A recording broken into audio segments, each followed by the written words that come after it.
سامع ديفيد اوفي كل لعيبه. ادي اصابه جامده جدا. سلامات عبد الله جمعه، منظر صعب جدا يعني. وادي هنا البنا واعتراضات من الجهاز الفني.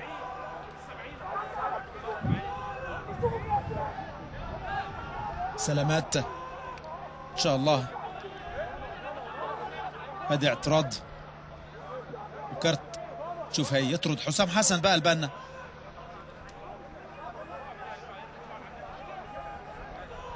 سلامات عبد الله جمعه.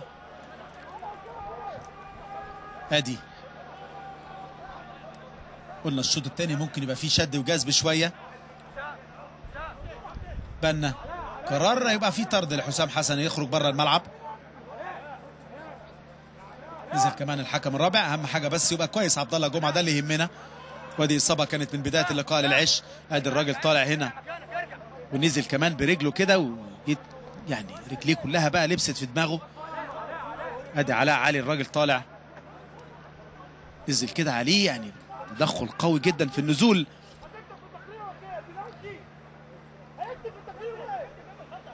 ادي سامعين حسام حسن.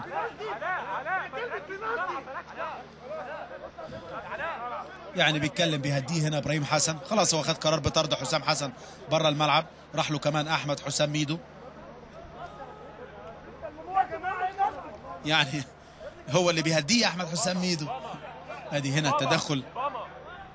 الراجل طلع لعب كرة كده في الهواء وهم نازلين مع بعض، لكن اصابه ان شاء الله يكون كويس باذن الله عبد الله جمعه.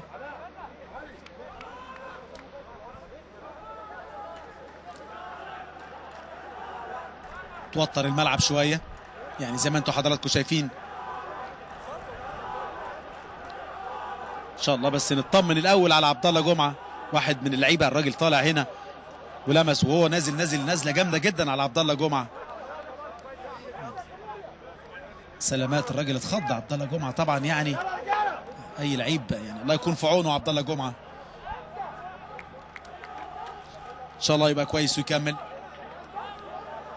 اللعيبه اللي عاملين مباراه كويسه جدا جدا من بدايه اللقاء. عبد الله جمعه مع النادي المصري ان شاء الله يكمل.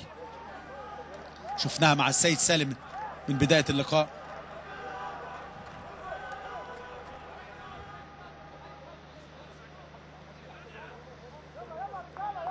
الحمد لله يكمل ان شاء الله عبد الله جمعه.